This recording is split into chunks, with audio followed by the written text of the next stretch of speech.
नमस्कार, India at 9 में मैं कादम्बिनी शर्मा हूं आपके साथ। और सबसे पहले खबर कोलकाता से, जहां पर आज ईडी ने एक मोबाइल गेमिंग ऐप से जुड़े केस में छापेमारी की और अब तक 17 करोड़ रुपए कैश बरामद हो चुके हैं। नोटों की गिनती अभी जारी है। नोट गिनने के लिए 8 मशीनें मंगाई गई हैं। ईडी के मुताबिक इस मोबाइल गेमिंग ऐप का मकसद लोगों को ठगना था।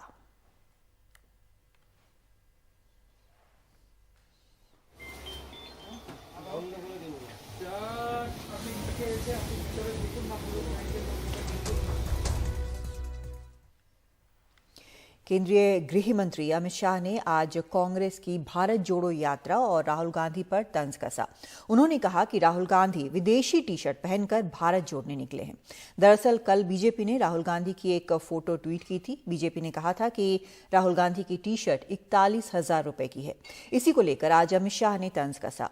इसके साथ ही अमित शाह ने गहलोत सरकार पर भी निशाना साधा। उन्होंने कहा कि कांग्रेस खोखले वादे कर सकती है, वादे पूरे नहीं कर सकती। कांग्रेस न रोड बना सकती है, न बिजली दे सकती है और न ही रोजगार। साथ ही उन्होंने कहा कि कांग्रेस सिर्फ वोट बैंक और तुष्टीकरण की राजनीति कर सकती है।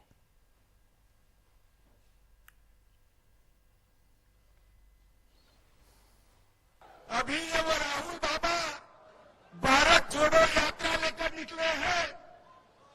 विदेशी जर्सी पहनकर, विदेशी टी शर्ट पहनकर भारत जोड़ने निकले हैं। मैं उनको और कांग्रेसियों को उनका संसद का भाषण का एक वाक्य याद कराता हूं। भारत राष्ट्र है ही नहीं। अरे राहुल बाबा, किस किताब में पढ़े हो? किस किताब में पढ़े हो? ये तो वो राष्ट्र है जिसके लिए लाखों लाखों लोगों ने अपने सर कटवाकर भूमि को लाल करने का काम कर दिया। और आपको ये राष्ट्र नहीं लगता है? ये राहुल बाबा भारत जोड़ने निकले हैं। मुझे लगता है कि उनको भारत का इतिहास पढ़ने की जरूरत है। कांग्रेस के मीडिया प्रमुख जयराम रमेश ने अमित शाह के बयान पर पलटवार किया है। उन्होंने कहा कि जो लोग चीन के कपड़े से झंडे बनाते हैं, जिनका बेटा तिरंगा थामने से मना कर देता है, जिनके साहब इटली का चश्मा पहनते हैं, वो किस मुंह से दूसरों के कपड़ों पर टिप्पणी करते हैं।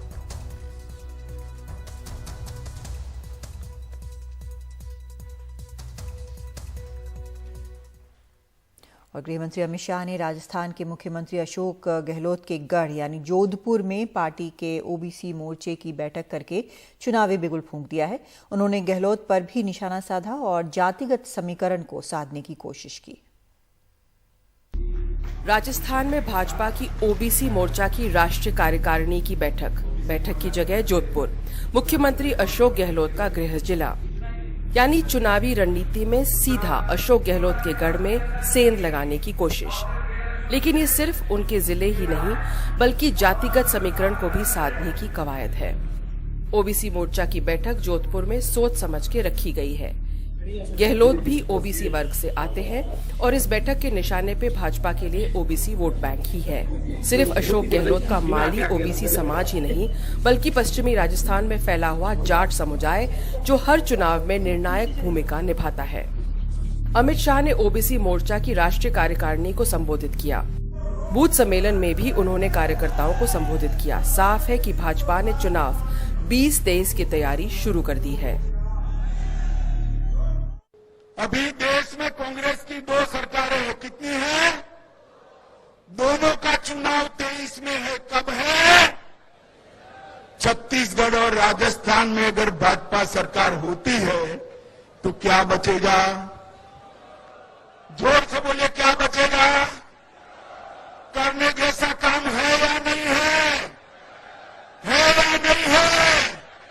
तो मुझे बताओ, मारवाड़ के भाइयों बहनों कार्यकर्ताओं, 2023 में भगवा झंडा फहराओगे क्या? पक्का? लेकिन राजस्थान में भाजपा के लिए एक और चुनौती है। मुख्यमंत्री कौन होगा? पार्टी ने घोषणा कर दी है कि वो नरेंद्र मोदी के नेतृत्व में चुनाव लड़ेंगे, लेकिन महत्वाकांक्षाएं कई हैं और दावेदार भी अनेक। पूर्व मुख्यमंत्री वसुंधरा राजे, जो अब भी बड़ी संख्या में समर्थकों की भीड़ जुटा लेती हैं। केंद्र मंत्री गजेंद्र सिंह शेखावत, जो जोधपुर जिले से आते हैं, और सतीश पूनिया, जो पार्टी के प्रदेश अध्यक्ष भी है और प्रबल जाट समुदाय से भी है। गृह मंत्री अमित शाह के साथ तीनों एक मंच पे नजर आए।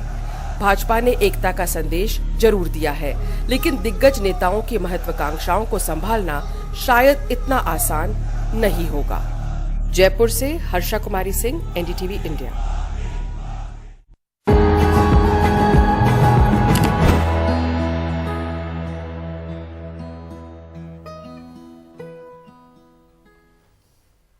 उधर कांग्रेस की भारत जोड़ो यात्रा का आज चौथा दिन है और अब ये यात्रा तमिलनाडु से केरल पहुंच गई है। इस दौरान राहुल गांधी ने कहा कि आज देश में 42% युवा बेरोजगार हैं। युवाओं का भविष्य असुरक्षित होने पर क्या भारत का भविष्य सुरक्षित हो सकता है? राहुल गांधी ने कहा कि ये यात्रा उन बेरोजगार युवाओं के लिए ही है। हम युवाओं की नौकरी के लिए ये यात्रा कर रहे हैं। कन्याकुमारी से शुरू होने वाली भारत जोड़ो यात्रा 3700 किलोमीटर की दूरी तय कर कश्मीर में खत्म होगी।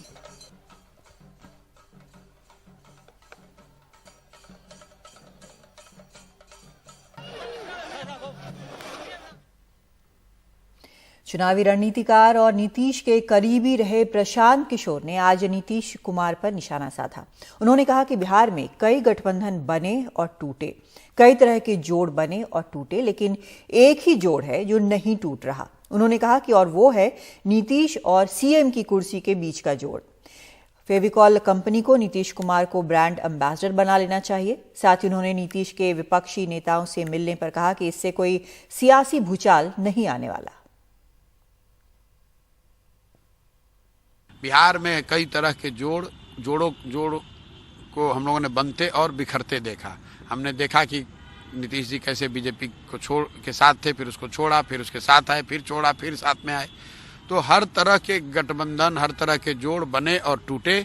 एक ही जोड़ है जो टूट नहीं रहा है, वो है सीएम की कुर्सी और नीतीश कुमार जी के बीच में। उसको आप देखते हैं तो आपको लगता है भाई कुछ तो ऐसी बात है, ऐसी बाजीगरी जो है वो सिर्फ और सिर्फ नीतीश कुमार ही कर सकते हैं। इसीलिए मैंने कहा कि फेविकॉल को इन्हीं को अपना ब्रांड एम्बेसडर बना देना चाहिए। अच्छा है, प्रयास कर रहे हैं तो उनको लगता है कि जोड़ पाएंगे तो जोड़ दें, उसमें दिक्कत नहीं है। लेकिन जितनी समझ हमारी है थोड़ी बहुत कि जो लोग इस तरह की जो मीटिंग्स होती हैं, चर्चाएं होती हैं, इन चर्चाओं से कुछ बहुत निकल के आएगा प्रमाणिक तौर पे जो ज़मीन पर राजनीतिक स्थिति को चेंज कर दे, कम से कम मेरा अनुभव ऐसा नहीं है। कुछ नेताओं का आपस में मिलना, इंडिविजुअली या कलेक्टिवली, साथ में चाय पीना, बात करना, प्रेस कॉन्फ्रेंस करना दिल्ली में, उससे उसको आप विपक्षी एकता या उस एकता से निकले हुए कोई बहुत बड़े राजनीतिक भूचाल के तौर पे या कोई नई राजनीतिक डेवलपमेंट के तौर पे मैं नहीं देखता हूँ। और अहम खबर पंजाब से, केंद्र ने पंजाब सरकार का प्रस्ताव ठुकरा दिया है। असल में ये प्रस्ताव था पराली प्रबंधन का। पराली जलाने से रोकने के लिए 2500 रुपए प्रति एकड़ मुआवजा देने का प्रस्ताव था। प्रस्ताव खारिज होने के बाद भगवंत मान ने पराली प्रबंधन के लिए एक नई योजना का ऐलान किया। पराली जलाने से रोकने के लिए 1 लाख से ज्यादा मशीनें मुहैया करवाई जाएंगी। पंजाब सरकार किसानों को ये मशीनें मुहैया कराएगी।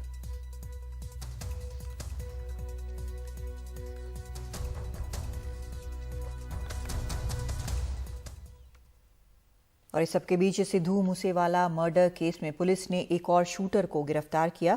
इस शूटर का नाम दीपक मुंडी है। वारदात के बाद से दीपक मुंडी फरार था। दिल्ली पुलिस और पंजाब पुलिस ने एक साझा ऑपरेशन के बाद उसे गिरफ्तार किया है।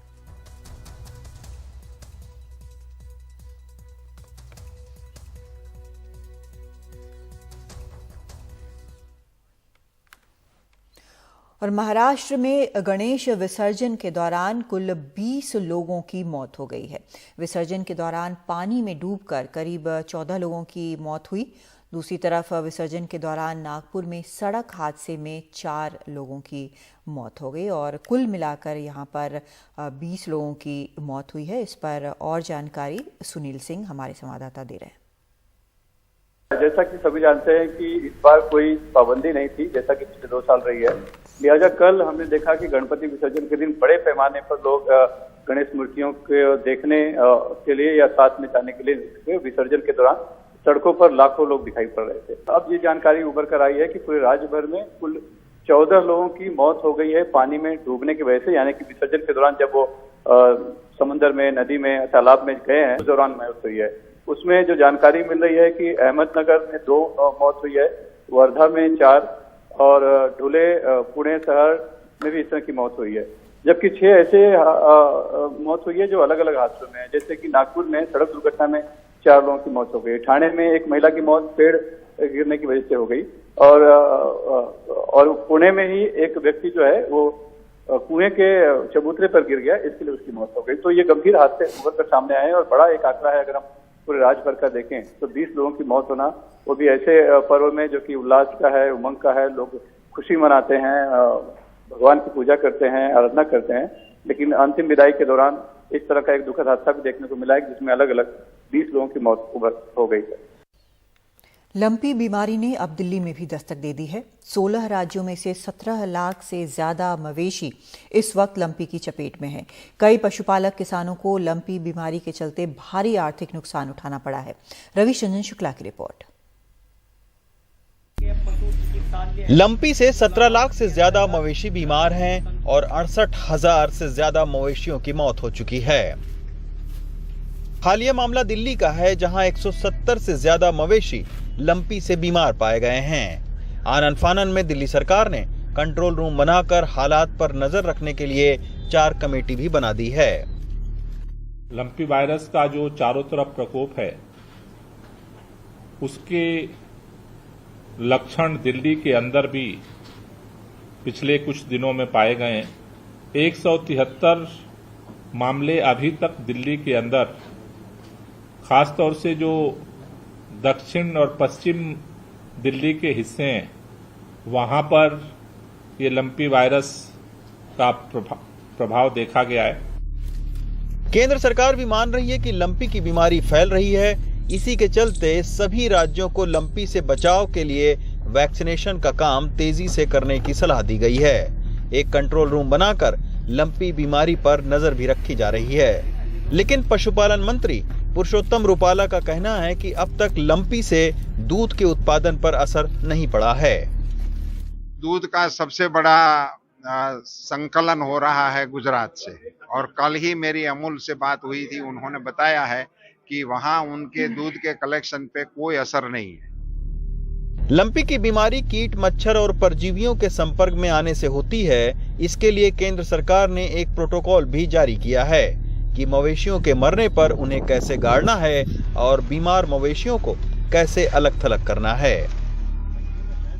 68,000 से जो ज्यादा मवेशी हैं, उनकी अभी तक लंपी से मौत हो चुकी है। तमाम सारे जो किसान हैं, जो पशुपालक हैं, वो लंपी बीमारी की वजह से जो उनके पशुओं की मौत हुई है, उससे वो खासा जो है परेशान हैं। और किसानों का ये भी डिमांड है कि लंपी से जो भी मौतें हो रही हैं मवेशियों की, उसका उन्हें मुआवजा मिले। दिल्ली से रविशंजन शुक्ला, एनडीटीवी इंडिया। तो इंडिया एट नाइट में फिलहाल इतना ही, लेकिन एनडीटीवी इंडिया पर खबरों का सिलसिला जारी है।